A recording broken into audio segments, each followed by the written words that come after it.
قربانی جسے کہا جاتا ہے یہ حضرت ابو الانبیاء سیدنا ابراہیم علیہ السلام کی سنت ہے۔ ویسے تو جب سے اللہ تعالیٰ نے حضرت انسان کو پیدا کیا ہے اسی دن سے قربانی کا سلسلہ ہے، اور یہ جو قربانی ہے گویا کہ یہ بندوں کا امتحان ہے، اللہ کی طرف سے بندوں کا امتحان ہے کہ بندہ جان مال اور اولاد میں ان سے زیادہ پیار کرتا ہے یا مجھ سے۔ یہ امتحان ہے اللہ کی طرف سے، آزمائش ہے۔ قربانی کے متعلق سوال ہوا جب اللہ کے رسول صلی اللہ علیہ وآلہ وسلم سے کہ یا رسول اللہ صلی اللہ علیہ وآلہ وسلم یہ قربانی کیا ہے، تو آقا کریم رؤوف الرحیم صلی اللہ علیہ وآلہ وسلم نے ارشاد فرمایا کہ یہ تمہارے باپ ابراہیم علیہ السلام کی سنت ہے، اور اس میں ہر بال کے بدلے میں اللہ تبارک و تعالیٰ تمہیں نیکی عطا فرماتا ہے، اور جب پہلا قطرہ خون کا زمین پہ گرتا ہے تو اللہ قربانی کرنے والے کے گناہوں کو معاف فرما دیتا ہے۔ یہ تو آپ سنتے ہیں، بار بار سنتے ہی رہتے ہیں، لیکن جو آیہ کریمہ قربانی کے موقع پہ پڑھی جاتی ہے، جو آیہ کریمہ قربانی کے موقع پڑھی جاتی ہے، اللہ اپنے حبیب سے فرماتے ہیں قل ان صلاتی ونسکی ومحیای ومماتی للہ رب العالمین۔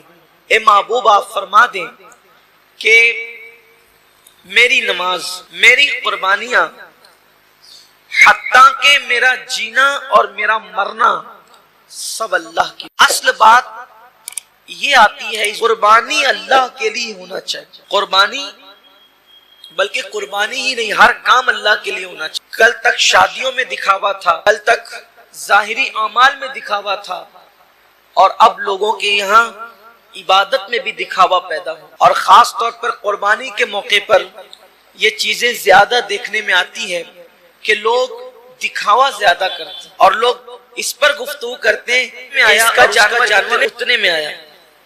آپ جانور کتنے کا لاتے ہیں یہ اللہ کے نزدیک اہم، آپ جانور کتنے کا لاتے ہیں یہ اللہ کے نزدیک اہم نہیں ہے، آپ جانور کیوں لا رہے ہیں یہ اللہ کے نزدیک ہے۔ اس لیے کہ حدیث پاک میں آتا ہے کہ قیامت کے دن جب انسان کے اعمال کا دفاتر لے کر فرشتے اللہ کی بارگاہ میں پہنچیں گے تو ان کی نیکیاں بہت ساری ہوگی، اور فرشتے پیش کریں گے اللہ یہ کتنی نیکیاں لے کر کے آیا ہے۔ اللہ فرمائے گا فرشتوں تم نے صرف نیکی لکھی ہے کہ اس نے نیکی کی ہے، تمہاری نظر نیکی پر ہے، میری نظر نیکی کیوں کی ہے اس پر ہے، کیونکہ وہ علیم بذات الصدور ہے، وہ علیم و خبیر ہے۔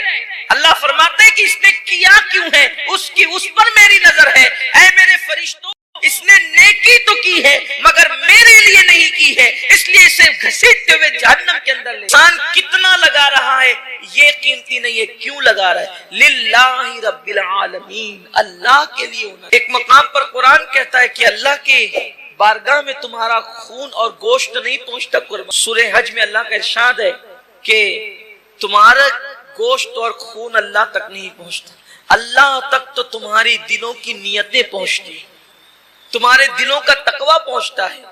میرے پیارے آقا صلی اللہ علیہ وسلم کے پیارے دیوانوں، آج کل قربانی الا ماشاءاللہ اس لیے بھی لوگ کرتے ہیں، گوشت تو ملنا ہی ملنا ہے، گوشت نے جانا کہاں ہے، تو جائے گا کہاں، گوشت تو کھانے، لیکن نیت تو اچھی کرو۔ ہمارے بزرگوں نے فرمایا کہ اعمال سیکھنے سے پہلے اعمال کی نیت سیکھا کرو، اس لیے کہ مومن کی نیت اس کے عمل سے افضل ہے۔ نیت المؤمن خیر من عملہ، مومن کی نیت اس کے عمل سے افضل ہے۔ آپ نے کبھی سوچا کہ ایک کافر 20 سال کفر کر رہا ہے پھر بھی وہ قیامت تک جہنم میں، 20 سال ہی نہیں بلکہ سال بھر بھی کفر کرے تو بھی جہنم میں، 6 مہینہ بھی کافر رہے تو بھی جہنم، اسی حالت میں مرا تو جہنم میں، ایک دن بھی کفر کیا اور وہ کفر پہ مرا تو جہنم میں، کیوں ہے؟ اور مومن ایک دن مومن ہے اور ایمان پہ خاتمہ ہوا تو جنت میں کیوں ہے؟ عمل کی وجہ سے کافر کفر پر اس لیے مرا کہ جب تک زندہ رہتا کفر پر رہتا، اس لیے ہمیشہ جہنم میں نیت کی وجہ سے، اور مومن جنت میں اس لیے ہے کہ جب تک دنیا میں رہتا ایمان پر رہتا، ایمان پر رہنے کی نیت اس کو ہمیشہ جنت میں رکھنے کی۔ یہ انسان کی نیت کی اہمیت ہے کہ رہا تو ایک دن ایمان پر مگر نیت ہی ہمیشہ ایمان پر رہے گا، اس لیے ہمیشہ کی ایمان پر رہنے کی نیت اس کو ہمیشہ جنت میں رکھے گی، اور اس کو ہمیشہ کفر پر رہنے کی نیت اس کو ہمیشہ جہنم کے اندر رکھے گی۔ پتہ چلا کہ نیتوں پر اجر ملتا ہے۔ تو آج مومنوں کو، مسلمانوں کو نیت درست کرنے کی، جانور خریدو تو کتنا گوشت نکلے گا یہ دیکھ کر مت خریدو، بلکہ یہ اللہ کے نزدیک قبول ہوگا یا نہیں قبول ہوگا یہ دیکھ کر کے خرید۔ آج گوشت ہی سب کچھ ہو گیا، اس لیے قربانی کی جو برکتیں ملنی چاہیے وہ برکتیں نصیب نہیں ہو رہی۔ آج میں تھوڑا سا اس پر گفتگو کرنا چاہتا ہوں نیت پر۔ نیت کا بڑا عمل دخل ہے، جیسی نیت ہوگی، آپ نے سنا ہوگا جیسی نیت ہوگی ویسی برکت ہو۔ اور صرف قربانی ہی نہیں بلکہ سیکھ لیجئے کہ جو بھی عمل کرو اس میں نیت اچھی رکھو، اللہ کے لیے کرو، اللہ کو راضی کرو، کوئی اور نیت نہ ہو، خدا کی رضا ہو، رضا الہی کے لیے۔ حدیث پاک میں آتا ہے کہ بنی اسرائیل میں ایک شخص تھا، وہ راستے سے جا رہا، اس نے راستے سے جاتے ہوئے ایک ٹیلا دیکھا، تو لوگ شاید محتاج تھے اس دور کے یا اس علاقے کے، اس نے سوچا کہ کاش اگر میرے پاس ٹیلے جتنا سونا ہوتا تو میں محتاجوں میں تقسیم کر دیتا۔ یعنی اس نے دل میں نیت کی، بس اللہ نے اس دور کے نبی پہ وحی فرمائی، اس سے کہہ دو کہ یہ ٹیلا سونا خیرات کرنے کا ثواب پا چکا، یہ ٹیلا سونا خیرات کرنے کا ثواب پا چکا۔ کیوں؟ اس نے نیت۔ اگر بندہ سوچے کہ اگر میرے جیب میں پیسے ہوتے تو میں شراب پیتا، اور واقعی اگر ہوتے تو وہ پی لیتا، نیت کی اس نے، اب اس کو شراب پینے کا گناہ لکھ دیا، اس لیے کہ وہ تو ہے ہی اس عمل کے کرنے کا مکمل طور پر اس نے عازم ہے، وہ اس نے عزم کیا ہے، لیکن چونکہ اس کی مجبوری ہے کہ اس کے پاس پیسے نہیں ہیں، اس کے پاس اسباب نہیں ہیں، یعنی کسی عورت کو دیکھے اور چند لوگ وہاں پر موجود اور انسان دل میں سوچے کہ اگر یہ مجمع نہ ہوتا، یہ بھیڑ نہیں ہوتی، یہ رکاوٹ نہیں ہوتی تو میں اس کے ساتھ بدکاری کرتا، فرمایا گیا اس کا شمار زانیوں، اس لیے کہ اس نے مکمل عزم کیا ہے، اگر وہ رکاوٹ نہ ہو تو وہ کر گزرتا۔ وہاں نیت پر نیکی بھی مل رہی ہے اور نیت پر گناہ بھی مل رہا ہے، یعنی نیت سے مراد عزم گناہ پر گناہ بھی مل رہا ہے۔ میرے آقا صلی اللہ علیہ وسلم کے دیوانوں، تو اللہ کے لیے ہم مسلمان ہیں، اور اللہ تبارک و تعالیٰ کا ہم پر بڑا احسان یہ ہے کہ اس نے ہمیں اسلام کی اور ایمان کی دولت عطا فرمائی۔ اس سے بڑی کوئی ڈگری دنیا میں نہیں ہے، اور نہ اس سے بڑی ڈگری کوئی دنیا میں ہو سکتی ہے۔ ایمان والے کا مطلب یہ ہے کہ آپ کا رشتہ اللہ سے بھی جڑا ہوا ہے اور رسول اللہ سے بھی جڑا ہوا ہے۔ جس کے دل کا تعلق اللہ اس کے رسول سے جڑا ہوا ہو، اس سے بڑا کوئی ڈگری والا ہو ہی نہیں سکتا۔ ساری ڈگریاں قبر کے باہر رہ جائے گی، یہ ڈگری جو قلب کا رشتہ اللہ اس کے رسول کے ساتھ ہے، یہ ڈگری قبر کے اندر بھی ساتھ جائے گی، یہ ڈگری میدان محشر میں بھی ساتھ جائے گی، اور یہی ڈگری انشاءاللہ ہمیں جنت میں لے جائے گی۔ بہت بڑی سعادت کی بات ہے، اور اللہ تبارک و تعالیٰ نے ایمان عطا کر کے ہم پہ احسان کیا۔ اللہ نہ کرے کہ اگر وہ ایمان نہ دیتا اور وہ کسی اور جگہ پر پیدا کرتا تو ہم اس کا کر کیا لیتے، ہم اس پہ کون سا اعتراض کر لیتے معاذ اللہ، اور کس کو حق تھا، اس لیے کہ وہ اللہ ہے، قادر مطلق ہے، اس کے ہر کام میں حکمت ہے، لیکن کتنا کرم کیا، بن مانگے اتنی بڑی نعمت عطا کی، بن مانگے اتنی بڑی ڈگری عطا کی، بن مانگے اتنا بڑا مقام عطا کیا۔ آپ اندازہ کریں یہ ایمان کی ڈگری کیا ہے۔ جب ایمان والوں کی فہرست بنتی ہے تو ایمان والوں کی فہرست میں جہاں سب سے پہلا نام صدیق اکبر کا ہے، جہاں سب سے پہلا نام عمر ابن خطاب کا ہے، جہاں سب سے پہلا نام عثمان غنی کا ہے، جہاں سب سے پہلا نام مولا علی کا ہے، جہاں سب سے پہلا نام اصحاب رسول کا ہے، نیچے کہیں نہ کہیں تو آپ کا اور ہمارا نام بھی درج ہوگا کہ وہ ایمان والے تھے، ان کے صدقے میں ہم بھی ایمان والے ہیں، یعنی اسی فیملی کے رکن ہیں، اسی اللہ اکبر سرکل کا ایک حصہ ہے، اور اللہ اکبر اسی گروہ، اسی جماعت اور اسی مذہب کے ماننے والے ہیں۔ یہ کتنا بڑا احسان ہے، یہ کتنا بڑا اعزاز ہے، اللہ اکبر۔ اور پھر بات جناب رسالت مآب صلی اللہ علیہ وآلہ وسلم کی جب آتی ہے تو وہ اللہ کے رسول ہیں، مصطفیٰ جان رحمت اللہ کے رسول ہیں، اللہ کے محبوب ہیں۔ اللہ نے فرمایا محبوب اگر تم کو پیدا کرنا نہ ہوتا تو ہم کائنات پیدا نہ کرتے، جس کی خاطر کائنات پیدا کی، جس کی خاطر زمین آسمان پیدا کیے، جس کی خاطر چاند سورج پیدا کیے، سب کچھ انہی کی خاطر پیدا کیا۔ اللہ اکبر۔ اور وہ رسول کس میں بھیجا، وہ حبیب کس میں بھیجا؟ وہ حبیب بھیجا ایمان والوں میں، اور ارشاد فرما دیا لقد من اللہ علی المؤمنین اذ بعث فیہم رسولا، اے مومنو اللہ نے تم پر احسان کیا کہ تم ہی میں ایک رسول جلوگر فرمایا، محبوب کو تم میں بھیجا۔ ذرا تصور کرو کہ اپنا محبوب بھی کوئی کسی کو دیتا ہے، اپنا محبوب بھی کوئی کسی میں بھیجتا ہے؟ محبوب تو اپنے پاس رکھا جاتا ہے، محبوب تو اپنے قریب رکھا جاتا ہے، لیکن اللہ رب العزت نے محبوب کو ہمارے درمیان بھیج دیا۔ کیوں بھیجا؟ اللہ اکبر۔ اور اس کے محبوب کیا ہیں، ان کی حقیقت کیا ہے، ان کی شان کیا ہے، ان کی عظمت کیا ہے، یہ تو اللہ ہی جانتا ہے، لیکن بشر کا لباس پہنا کر اللہ نے ان کو ہمارے درمیان بھیجا۔ کیوں بھیجا؟ آخر محبوب کیوں تشریف لائے؟ اتنی بڑی ہستی کو لباس بشر پہنا کر، حقیقتیں تو اللہ ہی جانتا ہے کہ ان کی حقیقت کیا ہے، کیونکہ انہوں نے خود فرمایا یا ابا بکر لم یعرفنی حقیقتا غیر ربی، اے ابو بکر میری حقیقت کو میرے رب کے سوا کوئی نہیں جانتا۔ اللہ رب العزت نے مگر اس حقیقت مصطفیٰ صلی اللہ علیہ وآلہ وسلم کو لباس بشر پہنا کر ہمارے درمیان بھیجا۔ حضور ہمارے درمیان کیوں آئے؟ اندازہ فرمائیں حضور کا ہمارے پاس آنے کا کیا مطلب ہے؟ یعنی بادشاہ اللہ اکبر اگر چونٹیوں کے درمیان ان کا حال دریافت کرنے کے لیے آئے تو اس میں چونٹیوں کی کوئی اوقات نہیں ہے، بلکہ یہ بادشاہ کا کرم ہے کہ وہ چونٹیوں کے درمیان تشریف لائے۔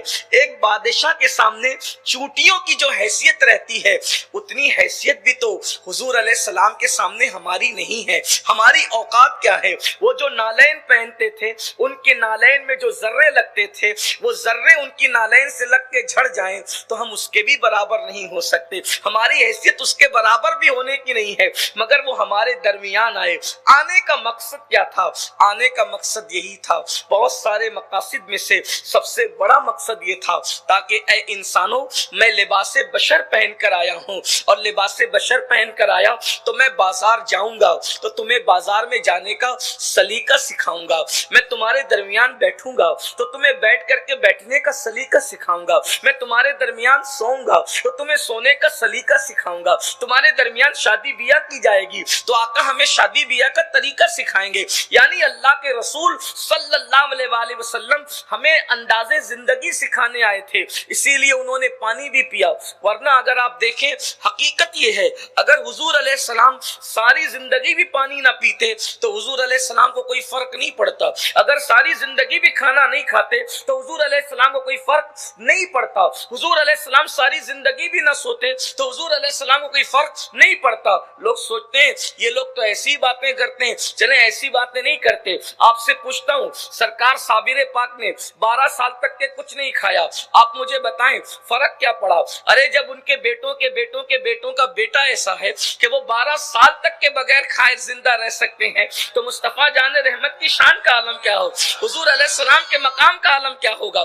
اسی طرح بہت ساری داستان ہے، کوئی مانے نہ مانے ہم کسی کو منوانے نہیں آئے ہیں، لیکن ہمارے مسلک میں ایسی ہستیاں ہیں جنہوں نے برسوں کچھ نہیں کھایا اور اللہ نے انہیں زندگی دی ہے۔ جب ان کی روحانیت کا یہ عالم ہے تو ان کو روحانیت کا فیض عطا کرنے والے مصطفیٰ جان رحمت کا عالم کیا ہوگا، ان کی عظمت کا عالم کیا ہوگا؟ اگر اللہ کے رسول علیہ السلام نے کھایا بھی، پیا بھی، سوئے بھی، کپڑے بھی پہنے، سب کچھ کیا، وجہ صرف ہمیں طریقہ دینے کے لیے۔ تو جب حضور علیہ السلام ہمیں طریقہ دینے کے لیے آئے تو پھر ہم لوگ کلمہ رسول کا پڑھتے ہیں، سب پڑھتے ہیں، سب کا کلمہ ایک ہے۔ جب کلمہ اللہ کے رسول کا پڑھتے ہو تو پھر طریقہ دوسروں سے کیوں لیتے؟ آپ مجھے بتائیں، کلمہ پڑھا اللہ کے رسول کا، محمد الرسول اللہ صلی اللہ علیہ وآلہ وسلم، یہ سب کا کلمہ ہے، تو پھر بیٹھنے کا انداز، کھڑے ہونے کا انداز، اٹھنے کا انداز، دیکھنے کا انداز، سونے کا انداز، شادی بیاہ کا انداز، موت میت میں، یہ سب کس سے سیکھنا؟ جس کو ہم نے نبی مانا، اس لیے کہ حضور سے بڑا کوئی نہیں ہے اللہ کی مخلوق میں، حضور سے بڑا کوئی نہیں ہے، بعد از خدا بزرگ توئی قصہ مختصر، اللہ کے بعد سب سے بڑا مرتبہ کسی کا ہے تو وہ مصطفیٰ جان رحمت صلی اللہ علیہ وآلہ وسلم کا ہے۔ میرے امام کہتے ہیں اور بڑے مزے میں کہتے ہیں، سرور کہوں کہ مالک و مولا کہوں، بلکہ جان مراد، ساری مرادوں کی جان کہاں ہے؟ وہ جان مراد ہے، جان مراد، کانے تمنا کہوں تجھے، اور اللہ رے تیرے جسم منور کی تابشیں، اے جانے جاں میں جانے تجلا کہوں تجھے۔ اسی لیے حضور علیہ السلام کی جو ادائیں ہیں، حضور علیہ السلام کا جو طریقہ ہے، اس طریقے کی طرح کسی کا طریقہ نہیں ہو سکتا۔ تو جب کلمہ رسول اللہ صلی اللہ علیہ وآلہ وسلم کا پڑھتے ہو تو پھر ہمیں طریقہ بھی حضور ہی کا اختیار کرنا چاہیے۔ کہنے والے نے کہا ہے، طریق مصطفیٰ کو چھوڑنا ہے وجہ بربادی، اسی سے قوم دنیا میں ہوئی بے اقتدار اپنی۔ دیکھو حضور علیہ السلام کے طریقے پر میں کچھ باتیں آپ کو پیش کرتا ہوں۔ اللہ کے رسول علیہ السلام 1450 سال پہلے دنیا سے تشریف لے گئے، آقا کریم علیہ السلام دنیا سے پردہ فرما گئے۔ اس وقت سائنس، ٹیکنالوجی، مشینیں اور یہ ساری چیزیں اتنی ترقی پر نہیں تھی، لیکن اللہ کے رسول صلی اللہ علیہ وآلہ وسلم نے جو زندگی گزاری ہے اس پر ایک نظر ڈالتے ہیں۔ نوجوانوں کی توجہ، ماں اور بہنوں کی توجہ، دیکھیے اللہ کے رسول صلی اللہ علیہ وآلہ وسلم جب پانی پیتے تھے تو اللہ کے رسول صلی اللہ علیہ وآلہ وسلم گٹا گٹ کبھی پانی نہیں پیتے تھے، بلکہ ٹھہر ٹھہر کر چھوٹے چھوٹے گھونٹ پانی پیتے تھے۔ یعنی یوں کہہ لیں حضور علیہ السلام پانی چوس چوس کر پیتے تھے۔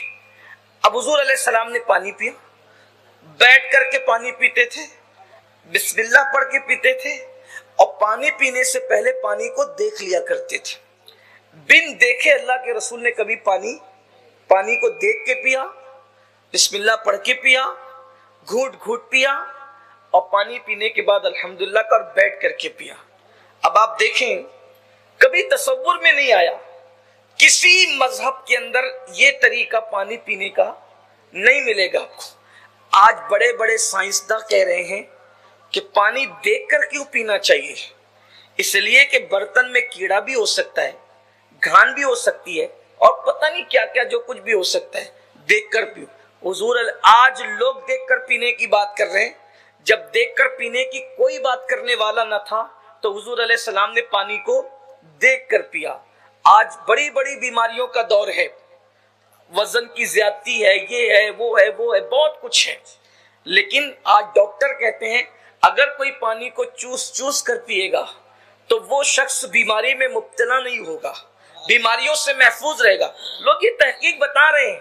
حالانکہ ایک بات میں کہوں، ہم حضور علیہ السلام کو اس لیے فالو نہیں کرتے معاذ اللہ کہ اس سے یہ سائنسی فائدہ ہے، یہ سائنسی فائدہ ہے۔ ہم کہتے ہیں سائنس کے نظریات بدل سکتے ہیں، ہم سائنس کے مخالف بھی نہیں ہیں، سائنس کے نظریات بدل سکتے ہیں، سائنس کو کچھ بات کہنی ہے، کبھی کچھ انہوں نے تحقیق پیش کی ہے، ان کی باتیں بدلتی رہتی ہے، مگر ہمارے آقا نے جو کیا ہے اس میں سوائے فائدے کے کچھ ہو ہی نہیں سکتا۔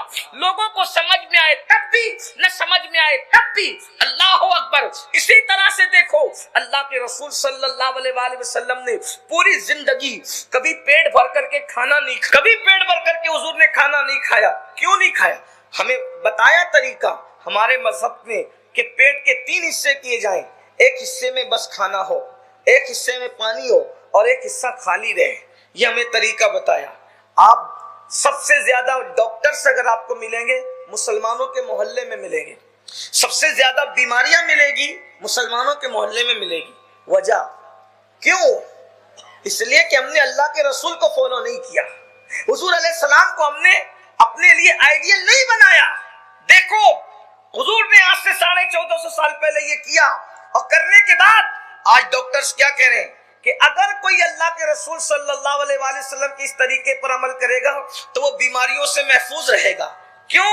اس لیے کہ جو پیٹ بھر کھانا نہیں کھاتا اللہ رب العزت اس کو بیماریوں سے محفوظ رکھتا ہے. لوگ کہتے ہیں اس سے بیماری ہوئی، اس سے بیماری ہوئی، اس سے بیماری ہوئی. آپ یاد رکھیں جس دن ہم کھانے پہ کنٹرول کر لیں گے اس دن ہم بیماریوں سے محفوظ ہوں گے. ایک مشہور واقعہ ہے، مدینہ منورہ میں آنے کے بعد وہ مدینہ شریف رکا، مہینوں قیام کیا، اور مہینوں قیام کرنے کے بعد دیکھا کہ کوئی بھی صحابی اس حکیم کے مطب میں یعنی اس کے دواخانہ میں گئے ہی نہیں. وہ پریشان ہو کے سامان سمیٹا، اور سمیٹنے کے بعد جب یہاں کوئی دوا لینے آتا ہی نہیں ہے تو پھر میں یہاں رہ کر کے کروں کیا؟ تو پوچھا صحابہ سے کہ تم بیمار کیوں نہیں پڑتے؟ تو صحابہ کرام نے فرمایا ہمارے نبی نے بتایا ہے ہم اس وقت تک دسترخوان پر نہیں بیٹھتے جب تک کہ بھوک نہ لگ جائے، اور ابھی بھوک باقی رہتی ہے اور ہم دسترخوان سے اٹھ جایا کرتے ہیں. یعنی دسترخوان پہ بھوکے بیٹھتے ہیں اور دسترخوان سے بھوکے اٹھتے ہیں، اس وجہ سے ہم بیماریوں سے محفوظ رہتے ہیں. یہ کسی کو پتا تھا 1450 سال پہلے کہ اس کے اندر یہ حکمت ہے وہ؟ لیکن حضور علیہ الصلوۃ والتسلیم جب تک مسلمان حضور کی سنتوں پر عمل کرتا رہا کبھی وہ نقصان میں نہیں پڑا. آج ہم کیوں بیمار ہو رہے ہیں پتہ ہے؟ اس لیے کہ ہم 3 بار کھاتے ہیں، اور جب تک اللہ اکبر حلق تک کے نوبت نہ جائے اس وقت تک ہم کھانا نہیں چھوڑتے. ہنسنے کی بات نہیں. پھر اس کے اوپر ہم سافٹ ڈرنک بھی پیتے ہیں، پھر اس کے بعد دوپہر میں کھایا، پھر شام کو 4 بجے پھر کھائیں گے، پھر اس کے بعد 6 بجے پھر بریک فاسٹ کے نام پر کھائیں گے، اس کے بعد پھر جب وہ عشاء کے بعد کھائیں گے، رات میں پھر جگتے ہیں تو 12 بجے کے بعد پھر کھائیں گے. یعنی لوگ کھاتے کھاتے مریض ہو رہے ہیں. میرے آقا صلی اللہ علیہ وسلم کے پیارے دیوانوں، اور آپ دیکھیں یورپ کی دنیا، باہر کی دنیا، یہ ساری چیزوں کو کھانے کو چھوڑ کر اب وہ قناعت کی طرف آ رہی ہے. کروڑ پتی ہے، اربوں پتی ہے، خربوں پتی ہے، وہ حتی الامکان کھانے کو نظر انداز کر رہے ہیں. لوگ سمجھتے زیادہ کھائیں گے تو زیادہ جئیں گے. یاد رکھنا کم کھائیں گے تو زیادہ جئیں گے.